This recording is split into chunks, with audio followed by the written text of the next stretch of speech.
noches a todos, bienvenidos a un nuevo programa de Contexto aquí en Agricultura TV.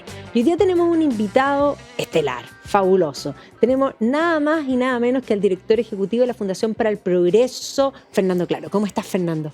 Bien, y tú, Maida, muchas gracias por la invitación. Pero encantada, pues hace tiempo que estábamos pensando en que viniera más gente también de la FPP, porque hemos tenido, bueno, teníamos el formato todavía online, porque ahora somos muy elegantes, tenemos este estudio, pero Ya. cuando estábamos online, Axel estuvo varias veces con nosotros. ¿Ah, sí? Sí, habrá prometido que va a venir, pero se hace de rogar, Siempre. siempre. Siempre es Es complicado. que él es importante. Complicado el hombre. Es Pero bueno, está bien que amplíen la red de la FPP, porque tenemos muchas No. personas que pueden aportar bastante a la discusión. Por supuesto. Sí. Bueno, la Fundación para el Progreso, primero yo creo que es importante que la gente comprenda cuándo se formó, cuál es el objetivo y un poco en qué están trabajando ustedes. Sí, la fundación nace hace más de 10 años, porque el año pasado cumplimos 10. Hicimos una celebración y todo. Importante 10. Sí, bien importante. 10 años, un año importante, 2022 para Chile. La fundación nace por el libro de Axel Kaiser, justamente, en La fatal ignorancia. ¿Ya? Ese libro lo que dice es diagnosticar la situación de Chile en cuanto a las ideas liberales. Él dice que no se defendían la idea y que, digamos, la relacionaba un poco con el empresariado, que se había dedicado en simple, a ganar plata y no a defender las ideas que generaban progreso y libertad y defendía la libertad de las personas. Eso generó inquietud en ciertos personajes que fueron donde Axel y le dijeron, oye, ¿qué hacemos? Y ahí fundaron la Fundación para el Progreso. La fundación de ahí en adelante ha tenido varias etapas, digámoslo así, y hoy día estamos consolidando la institución en algo que podría ser como formación de jóvenes principalmente. Hacemos clases para que todos los que nos estén viendo se metan a la página fppchile.org, donde tenemos nuestros cursos que lanzamos cada cierto tiempo con alta frecuencia, además de que hacemos cursos selectivos, ¿ya? Hacemos un curso semestral que se llama Academia Liberal, donde los jóvenes postulan y los que quedan, se quedan todo el semestre compartiendo entre ellos y aprendiendo qué es el liberalismo, ¿ya? Eso es, digamos, la parte formativa. Porque además tenemos cursos abiertos, por eso les digo a todos que se metan de todas las edades, que se pueden meter sobre el feminismo. De hecho, la Magdalena estuvo... He participado. Sí, la Magdalena está ahí. Porque después los subimos online, los cursos. La Magdalena estuvo haciendo cursos de feminismo liberal. Así que esa es la parte formativa. Y además tenemos diferentes personas que trabajan digamos, en términos más investigativos y participan de la discusión pública en la radio, en los diarios. Y así la misión es estar defendiendo las ideas liberales en los medios, formando jóvenes y, en tercer lugar, en redes sociales, generando contenido y una editorial, que tenemos grandes publicaciones, de la cual espero podamos hablar acá, porque se viene una muy importante, que es nuestra revista Átomo, y además libros. Voy a hacer un adelanto igual. Publicaremos ya en 2 o 3 semanas un libro que se llama Del buen salvaje al buen revolucionario, de Carlos Rangel, un gran periodista venezolano, un libro publicado en el año 1976, ¿ya? Que viene, yo creo que a responder, un poco a conversar con la vena abierta de América Latina, y que es muy parecido al libro que hoy está muy de moda, que se llama Delirio Americano, de Carlos Granés. No sé si lo conoces. No lo he leído. Tanto así que Carlos Granés nos prologó este libro de Rangel para esta edición. Así que ya quedarán invitados al próximo lanzamiento después de Átomo, que viene ahora y que vamos a conversar con Magdalena. Bueno, además ustedes ahí en la parte editorial se han tomado varios libros y los han traducido, han tomado Roy Scruton, Claro. Que ha sido tremendamente importante porque hay un montón de pensadores que están, podríamos decir, alejados del mundo hispanohablante, digámoslo de esa manera, precisamente porque nadie había hecho la labor de traducirlo. Sí. Y hoy día nosotros tenemos también este libro en conjunto con la Red Cultural que vamos a trabajar sobre otra primicia. Otra primicia sobre la ilustración escocesa. Exacto, sí. Una de las ideas de haber armado esta editorial es lo que tú dices, porque muchos libros y autores no llegan a Chile, incluso están traducidos, porque eso es importante saber. Algunos sí. Algunos están traducidos, pero llegan a España o con suerte a Argentina.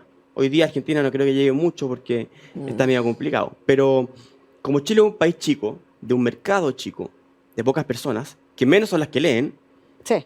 es poco rentable para las editoriales, porque esto es una cuestión de plata, lamentablemente, poco rentable publicar estos libros. Entonces lo que nosotros hicimos fue empezar a traducir libros de a poco, sin mucha ambición, digamos, como somos una fundación sin fines de lucro, no tenemos ambición de ganar plata y todo, vivimos de las donaciones, aprovecho también de pasar el dato para que nos apoyen, estamos ahí en fppchile.org, dona, nos pueden ayudar, y publicamos libros de diferentes autores ingleses, incluso españoles, o este mismo libro de un venezolano, Sí. que no está en habla hispana en ningún lado, está completamente agotado, entonces lo vamos a publicar. El próximo libro que vamos a publicar, yo creo que noviembre, por ahí, que la Maida lo adelantó, es cómo los escoceses crearon el mundo moderno, que representa un poco, digamos, lo que se generó en Escocia con Adam Smith. Aquí la Maida nos puede explicar mejor, Adam Smith, Adam Ferguson y todo la defensa del individuo y que generó después el comercio y así el progreso y la revolución industrial en 1700-800, ¿no es cierto? Sí, yo creo que ese libro va a ser bien importante porque nosotros tenemos en la retina desde Latinoamérica la ilustración. Cuando hablamos de la ilustración pensamos en la ilustración francesa, Claro. en Voltaire, en Rousseau, que básicamente son, podríamos decir, la inspiración de lo que es la Revolución Francesa, que nos lleva a un liberalismo, sí, pero de corte socialista.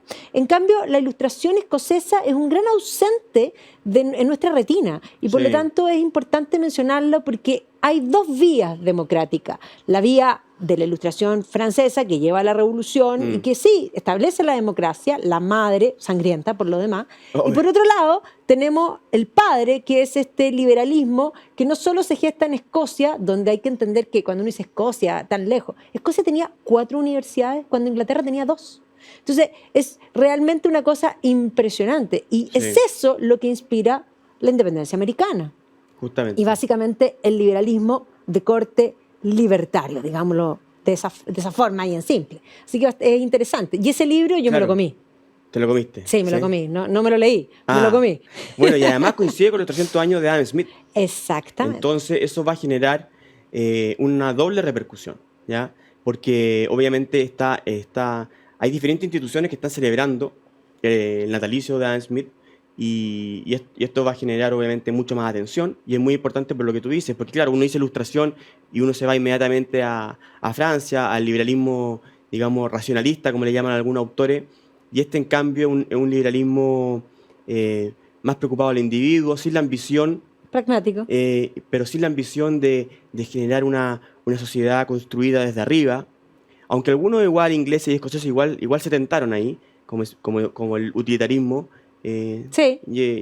terminó un poco racionalista, pero bueno, como tú dices, es un libro que estamos ya editando, ya está traducido, así que estamos en el proceso de diagramación para que tenerlo disponible para todos los chilenos acá, junto con Red Cultural y Magdalena. Bueno, y ahí vamos a traer en octubre, en conjunto, y un poco te informo para que ¿Ya? sepas, bueno, ya lo habíamos conversado, pero viene Jerry Miller, que es uno de los biógrafos de Adam Smith, y Mira. que es un personaje bien interesante, que además trabaja otro tema, porque aparte de Adam Smith y que podamos tener el libro para ese momento, es un personaje que ha trabajado un tema que es bien importante de plantearse hoy día, que se llama, el último de sus libros se llama The Tyranny of the Metrics, la tiranía de las métricas, y cómo las métricas y las acreditaciones desvirtúan todos los mercados y que básicamente terminan matando las posibilidades creativas, porque en el fondo, en vez de hacer lo que corresponde, las empresas empiezan a ajustarse para mejorar los números, Sí, po. para poder quedar mejor en los rankings sin Ahora, necesariamente ¿qué hacerlo números? mejor. ¿Qué números? ¿En qué números? Por eso, Claro. Eso es lo interesante, porque ahora también pasamos al dato de otro libro de Juan Ignacio Zaguirre que se va a lanzar, creo que este mes, en 2 semanas. Se llama Despropósito. ¿Ya? Es un libro, yo no lo he leído porque me llegó la invitación, sí, pero en una columna de él, en la tercera, él refleja muy bien lo que quiere decir, que es toda esta idea de hacer empresas sustentables se basa en un muy buen sentimiento, obviamente, Por supuesto. no destruir la naturaleza. La intención sí, obvio. es buena. Yo soy pajarólogo, así que no hay nada más que me importa a mí que defender los pájaros, la naturaleza, pero se empieza a distorsionar en lo que tú dices y hay unas métricas extrañas que hacen que, por ejemplo, empresas como Marlboro, la Philip Morris, sea más sustentable en estas métricas que Tesla. Claro. Es una cuestión completamente ridícula. ¿Pero por qué es eso? Porque se basa en estas métricas extrañas que se empiezan a imponer de manera, digamos, sospechosa y distorsionan completamente el sentido de lo que busca el instrumento y además lo que tú dices, que empiezan a ser empresas que pierden plata y se dedican a otras cosas y terminan como este banco el Silicon Valley Bank, un banco que era muy extraño porque al parecer todos sus recursos obviamente se invertían, pero muchos de ellos se gastaban en políticas que no tenían nada que ver con lo que tiene que ser un banco. Cuestiones de género, pero no dentro de la empresa, sino que charlas como Hacia afuera. hacia afuera, políticas completamente distorsionadas del rol de la empresa, que yo no estoy en contra que se hagan, pero si eso se hace de una manera forzada y para presentarse bien ante la sociedad, termina en eso, distorsionando la realidad. Matrix, mira, no conocía al autor, así que buenísimo. ¿Viste? Así que vamos a tener a Johnny Miller ahí en algún momento. Ojalá lo tengamos aquí también en contexto, aunque todavía tenemos ahí que ver cómo lo hacemos para la entrevista en inglés. La verdad que ponerle subtítulos, no tengo idea. Pero... Nosotros, la Fundación para el Progreso, hemos hecho varias transmisiones con ¿cómo se dice? ¿En inglés? Sí, traducción simultánea, ¿sí? Sí, con traducción simultánea, Sí, sí, funciona. sí. Pero en el programa no sé cómo lo... Pero ese va a ser otro problema. Otro desafío. Tú dijiste que la Fundación para el Progreso nace después del libro de la fatal ignorancia de Axel. Sí, de Axel. 2009 fue ese libro. Por eso, ese libro sale el 2009 Sí. con un análisis que muchos dijeron, está exagerando. Pero efectivamente el 2019 quedó en evidencia de que todo lo que Axel planteaba no solo no era exagerado, sino que era real y se podía constatar. O sea, efectivamente podríamos decir, mientras la izquierda tomó el Word y se dedicó a construir un relato, el mundo de las derechas empresariales se dedicó al Excel y básicamente olvidó el relato. Sí. ¿Ya? Y por lo tanto, esta batalla cultural, como se denomina hoy día, porque hace rato que esta batalla cultural se está peleando, pero claro, antes los que estábamos en la batalla cultural nos miraban con cara de ¿para qué?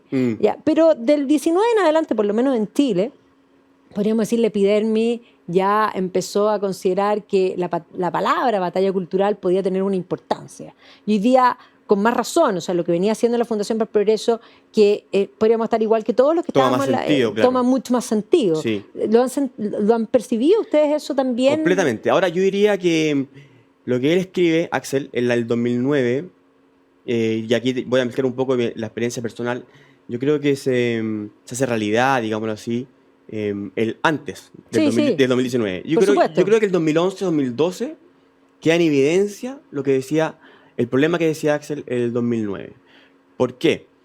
Porque el 2011 entra Piñera a gobernar y aparece todo este movimiento estudiantil con intelectuales muy importantes como Fernando Atria,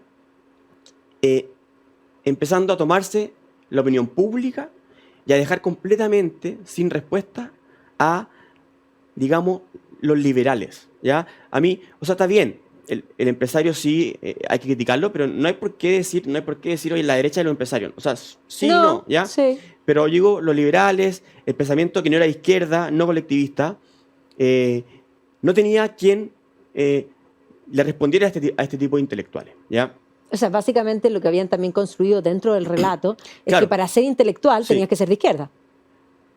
Además, obviamente, claro, o sea, claro, era como si tú leías libros, tú no podías ser no de izquierda, digamos. Claro, exactamente. Era muy extraño.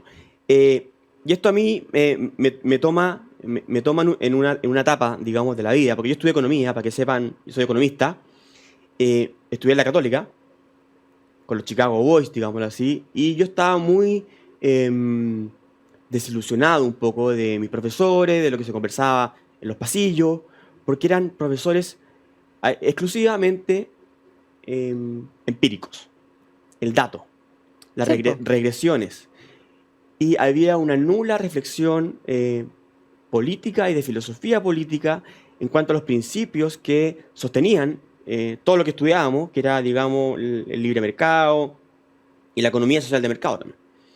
Y yo empecé a buscar otras opciones y, bueno, tomé varios cursos de filosofía, luego entré a estudiar el Ministerio de Economía, a estudiar, a trabajar, año 2010. Y ya el 2012 me cambio al Ministerio de Educación con Harald Beyer y se ve la completa distorsión en la conversación en quienes defendían lo que estaba ocurriendo, lo que se había hecho en los últimos 25 años en Chile, como Cristian Larroulé, el mismo Harald y Fernando Atria. Entonces uno veía a Larroulé conversando con Atria y eran dos personas que no conversaban en nada, estaban en dos dimensiones argumentativas completamente diferentes. Entonces eran muy pocas las personas que podían discutirle frente a frente a Atria. Entre ellos estaba Axel, pero Axel todavía era muy chico, pero no había alguien, digamos, en la política o en la academia que a la vez tuviesen un rol público, porque habían personas Sí, claro. en la academia, ¿ya? Sin embargo, esas personas no tenían un rol público. Y ahí fue donde yo dije, ya, en verdad estoy en lo correcto en mi mente y me fui a estudiar economía política, ¿ya? A Londres. No economía como fueron todos mis compañeros, yo soy un paria para todos mis compañeros porque ellos se fueron a estudiar a todas las universidades de Estados Unidos, donde vieron más regresiones, más reflexión de datos, y no lo que en el fondo estaba haciendo la Fundación para el Progreso. Luego se funda y aquí, bueno, y ahí yo vuelvo, fundamos la editorial, pero efectivamente lo que decía Axel en el 2009 era justamente lo que le hizo falta a todo el pensamiento liberal, incluso social cristiano, que Sí, tuvo claro. grandes pensadores, Sí, claro. pero digamos en los 80, 70, sin embargo, durante la dictadura y después en los 90 estaban todos como relajados. Mansuy dice que el sistema binominal hizo quedarse en silencio quizá al Como que se ambiente. ajustaban las cosas. Claro, yo creo que el sistema binominal un poco, pero más también la centroizquierda. Yo ahí le hago una crítica a lo que hace Mansuy, es la centroizquierda, yo no creo que se quedó en silencio, y cómo, obvio que sí, pero no por el sistema, sino porque son conversos. Ellos se dieron cuenta que en verdad les funcionaba el sistema del libre mercado, era bueno, y por lo tanto lo tomaron. Sí, claro. Entonces lo que dicen hoy día, no, es que no teníamos nada que hacer, eso es mentira. Ellos estaban de acuerdo, y si tú hablas en privado con todo ellos están de acuerdo con el sistema libre de mercado. Y si tú vas a Alemania, que es el modelo que ellos pueden defender, o Inglaterra, es prácticamente lo mismo. Y ellos están de acuerdo con eso. Ellos hoy día dicen, no, es que no podíamos hacer nada. No, ellos están de acuerdo. Obviamente había cosas que no podían hacer, pero bueno, eso es lo que yo digo. Ellos son más conversos que silenciados por una, digamos, ¿cómo decirlo? Una correa Sí, que ellos dicen que pero tenían. también hay un tema de un poco lo que tú estás planteando con esto que tú viviste en la economía, Sí. de que en rigor la economía es una ciencia humanista en el fondo, pero Claro. que hace mucho tiempo abandonó esa beta humanista, Claro. y se concentró principalmente en tratar de emularse y convertirse en una ciencia de datos específicamente. O sea, no es que no los tenga, pero Sí. tiene las dos cosas.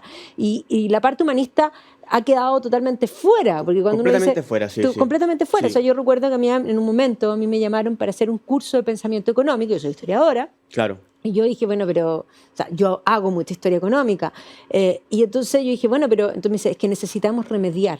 ¿Remediar Sí. qué? Le digo. Entonces Sí, me dice, porque no- necesitamos más humanismo dentro de la economía. Claro, ¿y en qué universidad te llamaron para eso? En ese momento fue a la Universidad de Chile, Ah, mira. hicimos un proyecto, pero después, bueno, las cosas se enrarecieron y ahí Cambió un poco el país. cambió un poco el país. Eh, Pero ciertamente era podríamos decir, un diagnóstico Sí. acertado, porque, por ejemplo, cuando explico la competencia y la virtuosidad de la competencia, lo explico desde la era vikinga.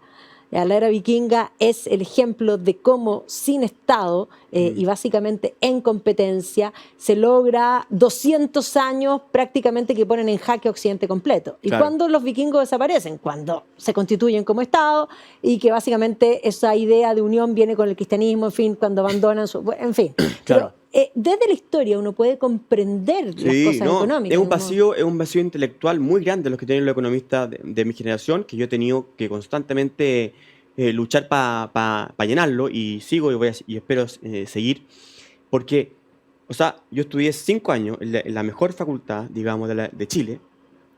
Hice un máster, me sacaba buenas notas, fui ayudante en muchos ramos, y no tuvimos ni un solo ramo de pensamiento económico histórico. Había era un electivo que estaba perdido y de hecho un electivo de poca importancia, porque había unos que son más importantes porque son más exigentes. Y ese vacío ha venido, digamos... Incrementándose. No, No, ahora al revés. Al revés. Al revés. Después del 2008, Ya. con la crisis subprime, vino una crisis... Vino un intento de tratar de explicar. Una crisis de la ciencia económica. Sí, que yo creo que es errado, porque la crisis subprime, o sea, las razones que se dio, por qué ocurrió eso, es por cuestiones que, bueno, que podemos hablar, pero no. La petición de pedirle a los economistas que predijeran la crisis no es una... es ridícula. Los economistas no están acá para andar prediciendo crisis ni cosas así. Ni prediciendo el futuro. Entonces, o que los modelos no predijeron. Los modelos no buscan predecir esas crisis.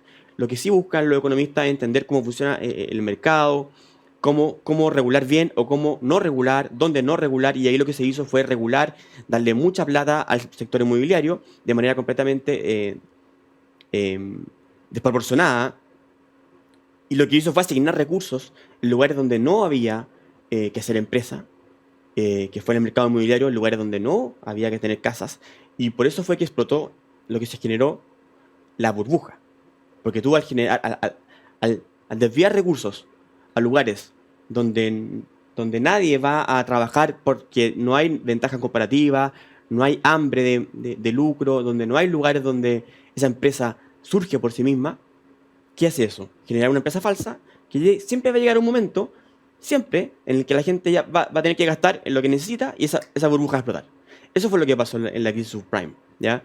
Lo que no Eso es lo que ha pasado en todas las crisis. Y en todas las crisis, claro. Bueno, hay unas que son más naturales, porque si tú dices, por ejemplo, el salitre, bueno, era una cosa real. Pero en realidad una cosa real. Me refiero a las burbujas, porque si tú miras, por ejemplo, la primera gran burbuja se produce en Francia, previo a la Revolución Francesa. Sí, varias. Hay una del cangrejo también en Estados Unidos. Por eso, entonces, pero eso básicamente tiene la misma lógica. Claro, pero a lo que voy, que hay unas crisis que no son por eso. Por ejemplo, la del salitre, sí. Que ahí efectivamente había un recurso que era útil, que los empresarios lo explotaban, que lo vendían, y luego los alemanes inventan un sustituto, ojalá no nos pase con el cobre, y desaparece con el litio, y desaparece el boom del salitre. Pero bueno, aquí iba. La crisis subprime se genera por este problema, explota la burbuja, y viene una crisis, digamos, científica para la disciplina económica, y todos vuelven o buscan encontrar otras raíces o o algunas respuestas o algunos cambios. Buscan comprender. Simplemente la malla curricular de los estudiantes, y empieza a haber un boom de estudios de economía clásica, de pensamiento económico. Incluso la Católica ahora entiendo que tienen nuevos cursos de esto, y hay una disciplina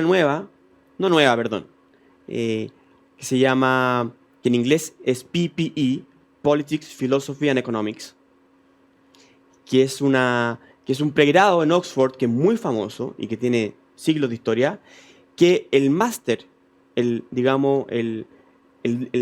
disciplina de posgrado empieza a explotar en diferentes universidades. Empiezan a aparecer miles de programas en Estados Unidos, en Inglaterra y también en Chile. PPE, un máster en PPE, justamente que va a las raíces de la economía, porque busca filosofía, politics y economía. Ahora, en posgrado está la Universidad de Desarrollo, paso el dato, yo no tengo ni un interés ahí, creo que se va a armar uno en la Adolfo Ibáñez también, y entiendo que hay uno por ahí pensándose en más universidades, pero eso en Chile habría sido... ¿Para qué sirve? Te habrían dicho antes. Claro. Yo creo que ¿de qué sirve eso? filosofía. Ustedes habían tenido una beta clara de esa preocupación porque desde hace mucho tiempo habían traído varias veces a Niall Ferguson, que un poco es de esa línea, porque Niall Ferguson No, claro. es un historiador, pero un historiador económico, Claro. probablemente de los mejores libros que yo me he leído. Es El de The Ascent- Rothschild, creo, ¿no? Pero los Rothschild son muy buenos, sí, es muy bueno su libro, pero a mí el The Ascent of Money, o sea, Ya, el poder claro. del dinero es extraordinario, porque eso ni siquiera es es una historia, es una historia de los instrumentos financieros, pero es fascinante, porque entonces podríamos decir esto que parece tan podríamos decir, deshumanizado como el instrumento financiero, no sé, los bonos, las sociedades por acciones, pasan a humanizarse, pasan a tener Cómo un aceptan sentido. Y cómo se inventan cómo y se cómo inventan. esa invención humana facilita y mejora y catapulta, podríamos decir, El desarrollo. el crecimiento y el progreso. desarrollo. Es una cosa fascinante. Claro, claro. Él representa muy bien y estudia la ilustración Sí. escocesa. Exactamente. Él es de allá, él es de allá. Pero no hay que dejar de lado a los famosos economistas austríacos. Ah, no, ¿Ah? no, por supuesto. Entonces, claro, ellos también son una corriente con el premio Nobel Hayek entre sus máximos exponentes, que no es un neoliberal, como le llaman, que sí cree en la regulación, que sí cree en el Estado, que sí cree en la educación, digamos, gratuita hasta cierto nivel y proveída por el Estado, para todos los que lo critican. Lo critican, ¿no? Y lo Y que no lo han leído, claro, no lo han leído, difaman, simplemente no lo han leído. Esa escuela de economía austríaca, la cual nosotros no estudiamos nunca en la Universidad No. Católica, que deberíamos haberlo estudiado, por eso todo este cuestionamiento, a menos desde mi carrera y que un poco es lo que hacemos en la Fundación para el Progreso, para que nos sigan, es una escuela que justamente no olvida las raíces de la ciencia económica. Y está siempre yendo a las bases, a los principios liberales, a la dignidad humana, que la única, digamos, sistema tanto económico como político que lo defiende, el libre mercado y la democracia. ¿Cierto? Entonces eso sienta las bases para lo que después es el progreso económico y el libre mercado. Y también no se reniega de los datos del estudio empírico, que es muy importante, importantísimo. Ahora, pero si tú ves los journals más importantes de economía, están obsesionados con cuestiones como quién vende más en los supermercados, si que tú subes un poco, que está muy bien, ¿ya? Si es que pone en las góndolas más arriba o más abajo, quién compra más, quién compra menos. La macroeconomía está completamente loca, está perdida hoy día por lo que está pasando con la inflación. Ellos creían que habían solucionado el problema de la inflación hasta el año 2008. Hoy día estaban un poco, oye, en verdad la dominamos, porque después la inyección de liquidez que vino desde el 2008 hasta el 2020 fue increíble, y con la pandemia ya a otro nivel, y la inflación no aparecía, y ahora está apareciendo por todos lados. Obviamente hay shock de ofertas por la pandemia, por lo que ha costado obviamente la guerra Ucrania, los insumos para la comida y el problema logístico. Sin embargo, ya está empezando a aparecer un problema de inflación muy monetario y tiene a todos los economistas completamente perdidos. Yo creo, mi teoría es que esto siempre va a volver a la raíz inicial, que es el problema de los bancos centrales y la emisión de dinero. ¿Ya? Entonces, siempre uno empieza a volver a las cuestiones básicas que la ciencia económica había un poco olvidado, como que... Y no la enseñaba, pero si yo estudié 6 años y nunca fuimos a las bases. A ver, tú cuando estás en la universidad, aparte de no ver, por supuesto, la escuela austríaca, una pregunta, porque a mí yo siempre le pregunto a los economistas, ¿alguna vez en la universidad hablaron de los padres escolásticos españoles de Salamanca? Nunca, nada. Porque yo encuentro que son sorprendentes. Oye, que está de moda hoy día. Sí. Exacto, son sorprendentes porque uno dice, claro, Adam Smith, uno siempre piensa que es el comienzo del liberalismo, pero sin embargo no. En la escolástica española hay un Juan de Mariana, en fin, son una cosa impresionante. Aprovechemos de pasar al dato. Mira, no sabía que íbamos a llegar a esto, pero la próxima revista Átomo, que se va a lanzar en las próximas dos semanas, que trata el tema de jesuitismo, ¿ya? Siempre trata un tema. La Magdalena ha escrito... ¿Tú escribiste en...? No he escrito en Átomo, pero encantada cuando quieran. Chuta, ya. Se me ha olvidado. Bueno, este tema es jesuitismo muy de moda hoy día, que yo creo que tiene harto que ver con lo que está pasando en Chile. Digamos, voy a decir lo que un poco lo que nos llevó a publicar este libro y después lo conecto con la escolástica. Porque lo que ocurre con la famosa democracia viva, acá estamos yendo a un tema mucho más mundano. Eran vivos. Ajá. Eran bien vivos. Eran bien vivos, vivarachos, de todo, o sea, terriblemente vivos. Tiene que ver con el jesuitismo Sí. y toda esta parada, que es la que en el fondo, al menos a mí, y nos ha llevado también a publicar esta revista, porque generaba mucho anticuerpo. ¿Ya? ¿Qué es? Que es que ellos se creían buenas personas.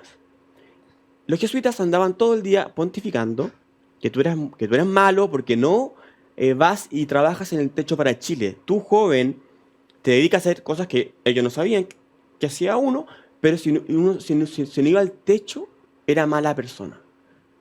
O si no iba al techo, no sabía que había gente pobre. Te falta calle. Te falta decían. calle. Yo no sé, eran personas que descubrieron que habían pobres cuando tenían 18, 19 años, un poco ignorantes, pero ellos se revolucionaban mentalmente y andaban apuntando después con todos sus intelectuales que lo defendían atrás, que lo apoyaban, sacerdotes completamente condenados hoy día por diferentes abusos, bien feos, como estandarte del ser buenos, ¿ya?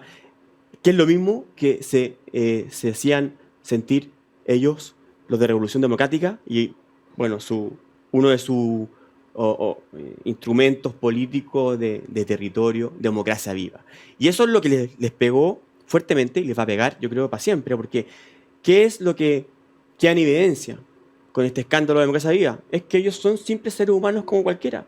Que son las mismas pasiones. Son las mismas pasiones. Le gusta el maldito dinero, Sí, claro. y se lo roban de una manera, pero obscena. Y yendo así como a la esencia, cuando uno resume las cosas buenas o malas, lo puede resumir simplemente: no hay que ser creyente, los 10 mandamientos dicen una gran verdad. Esa lista son cosas malas. Claro. Se pasaron por el aro, podríamos decir. En el fondo, el no robará, porque hay dos que tienen que ver con la propiedad privada. 2 mandamientos. A ver, ¿cuál es? Uno ¿No robarás? es no robarás y el otro es no codiciarás los bienes ajenos. Ah, claro. Está doble. O sea, es más, cuando te dicen no es con natural la propiedad privada del ser humano, momento. Y ojo, que los 10 mandamientos no están solamente en la tradición judeocristiana. Tú lo puedes ver en un montón de otras culturas y llegas a obvio. una lista bastante similar. Sí, para andar matando gente, o sea, En en todas Asia, las culturas concluyen que matar no es bueno. algunos eran caníbales, entonces, bueno, es otra cosa. Oye, pero bueno, volviendo a lo que tú dices, a la escuela de Salamanca. Sí. ¿Ya? Obviamente, el jesuitismo, digamos, el nombre tiene un término también muy negativo porque tiene que ver Sí. con las guerras de religión antiguamente y guerras de poder, digamos. Los jesuitas fueron expulsados, entonces ahí habían sectores de la iglesia que les caían mal los jesuitas, entonces el jesuitismo era un poco hipocresía, así incluso lo dice la RAE. Hoy día ese término puede servir para justamente andar pontificando y bueno, después andar ocultando abusos como Lo que pasa es que, a ver, una cosa importante, ya que tú estabas citando la escuela Salamanca, como yéndose atrás, los jesuitas fueron una orden tremendamente importante en el marco de la Contrarreforma, pero después de que fueron suspendidos, Claro. suprimidos, la refundación fue otra cosa. Y no solo otra cosa, sino que se puso al servicio de la ideología. Y por lo tanto, la política se comió a los jesuitas. Bueno, justamente entonces lo que trata esta revista es también de eso y coquetear ahí con la teología de la liberación. Exactamente. ¿Ya? Renato Garín escribe acá sobre Fernando Atria, el antiguo constituyente. Acuérdense, ¿se acuerdan de él o no? Jesuitismo, Fernando Atria y el Chile actual. Así se llama. Obvio. Muy divertido. Después, y aquí conecto con lo que acabas de decir, también buscamos los aportes de los jesuitas, ¿ya? Por supuesto. Entonces, aquí hay un gran texto que lo escribe María Blanco, una española, que trata sobre la Escuela de Salamanca. Y aquí el título: ¿qué hizo la Escuela de Salamanca por nosotros? Cantidad. Buenísimo, O ¿cierto? sea, son los padres del derecho internacional, son los padres de la economía moderna. O sea, Claro. realmente es impresionante. impresionante. O sea, hoy día la gente que habla de derechos humanos no puede hablar de derechos humanos sin citar a Francisco Vitoria. Claro. Francisco Vitoria es the one. Y ahí estamos hablando de dominico. Y cuando uno habla de concepto... Era una mezcla de dominico y jesuita ahí. Por supuesto, Sí. pero ahí, en el fondo, en el caso de Vitoria es un dominico, Sí. y podríamos decir de toda la tradición tomista, porque Santo Tomás es un gigante intelectual, más allá Total. de que hoy día haya gente Que no le que... gustaba mucho el negocio, lo criticaba un poco. Después, lo que quería decir también el aporte también de los científicos acá en Sí, Chile. sí. El mismo Bate Molina, gran científico. La ciencia, igual la ciencia se hacía, ¿cierto? Por supuesto, ciencia y fe siempre estuvieron unidos. En la iglesia. Claro, porque los monjes eran científicos grandes. Pero bueno, de eso hablamos acá en esta revista. Y para volver a lo que estábamos, nunca nos hablaron de la escuela de Salamanca. O No. sea, si nunca nos hablaron de la escuela austríaca, uno que otro profesor nombraba a Hayek, obvio, pero nunca nos hicieron leer Nada. nada. Había un texto sobre el famoso texto de 1945 sobre el orden espontáneo, pero creo que nunca nos hicieron leer, no. Menos nos hicieron leer a Mises. Ya no, No. ¿para qué decir? Pero a la escuela de Salamanca imposible. Ellos se hicieron muchas preguntas sobre el precio, sobre cómo se fijaba el precio, porque ellos estaban preocupados, obviamente, del famoso precio justo, que están preocupados hoy día. Pero bueno, después se llegó y ellos empezaron a fundar, a darse cuenta de que el precio finalmente es libre y lo fija quién más, el precio es subjetivo, ¿ya? Y que el precio... No, y atisbaron la inflación, no con Inflación, ese nombre, obvio. pero sí lo atisbaron, y además, en el fondo, justificaron el préstamo a interés, entendieron que el interés era algo importante precisamente porque el precio va perdiendo valor. Claro, precio, o sea, el valor, más bien quería decir yo, pero claro, Teoría del valor, claro. el valor es subjetivo y eso es lo que fija el precio cuando hay transacciones. Pero bueno, eso está en la revista Átomo, próxima a publicarse, aquí gracias Magdalena por permitir mostrarla, y qué divertido que hayamos llegado por la Escuela de Salamanca. Pero todavía no está en librería, va a llegar esta o la próxima semana. Así que eso quería... Estupendo. Pues Ese fue el break. Yo voy a aprovechar de regalarte a ti, ya que tú me traes regalo a mí. Excelente. Acaba de salir este libro del anarquismo. Increíble. Ya vamos a hacer algunos concursos aquí también en Agricultura TV y en Contexto para que esta es una obra colectiva. A mí me encanta el trabajo en equipo. No es que yo crea en el Individualista, colectivismo. individualista. Yo en el fondo creo No era en el individualista, individuo. neoliberal. Yo Claro. creo en el individuo, pero creo en el trabajo en equipo. Yo soy muy tolkiana, por lo tanto yo creo chuta. en the fellowship of the ring. Ah. Así que esto es una fellowship, y la verdad es que hay que decir que la fellowship es extraordinario, porque aquí escribió Cristian Garay, Guillermo González, Eric Heindel, Axel Kaiser, la Vanessa Kaiser, Juan Lagos, Cristian León, Pablo Mayet, Felipe Munizaga, Joseph Pierce, gran amigo, Alejandro San Francisco, Ángel Soto, y bueno, y quien les habla, Magdalena Mervilá, que hice también de Felicitaciones, qué editor. bueno. Así que Gran sorpresa. es un pequeño ejercicio para poder entender un fenómeno tremendamente complejo. Así que ahí, Muchas para ti, gracias, Maida. así que, y para todos ustedes también después estaremos haciendo algún concurso. Es un fenómeno complejo porque el anarquismo cruza todos los espectros políticos y por eso mismo Claro. tiene la portada negro, rojo y amarillo, porque va a explicar desde el anarcocolectivismo, anarcocomunismo hacia el ¿Y qué tienen que ver los minarquismo colores? y ¿Por qué no anarcocapitalista. explicas qué tiene que ver los colores? ¿Por qué Por eso, dices- porque en general lo que usan la A, la A y de estrella también es lo que usan, pero negro y amarillo es anarcocapitalismo general o minarquismo, y el negro y rojo es anarcocolectivismo, Anarcosocialismo. anarcocomunismo, básicamente. Sí. Algo bastante difícil de conciliar, ¿no? O sea, Anarquía, esquizofrénico. esquizofrenia, ¿no? Esquizofrénico. Esquizofrénico. Bueno, Felicitaciones. Fernando, te agradezco esta conversación. ¿Viste que esto es como el living de la casa? Buenísimo, sí, pues yo no tenía idea. Aquí la Magdalena me invitó y dije, ¿qué vamos a conversar? Yo te dije, Conversemos, ¿no? nada, fluye. La gente Buenísimo. debe empezar. Nosotros Un agrado, un nunca agrado. tenemos pauta. Nunca Nunca tenemos hay pauta. Nosotros sabemos dónde partimos, pero nunca sabemos dónde terminamos. Excelente. ¿Viste? Terminamos hablando de la escuela de Salamanca. Espontaneidad, sí, pues increíble. Espontaneidad. Orden espontáneo. Orden espontáneo. Exactamente. Buenísimo. Así que gracias, Fernando. Gracias, a Magdalena. ustedes. Y nos vemos la próxima semana aquí en Contexto.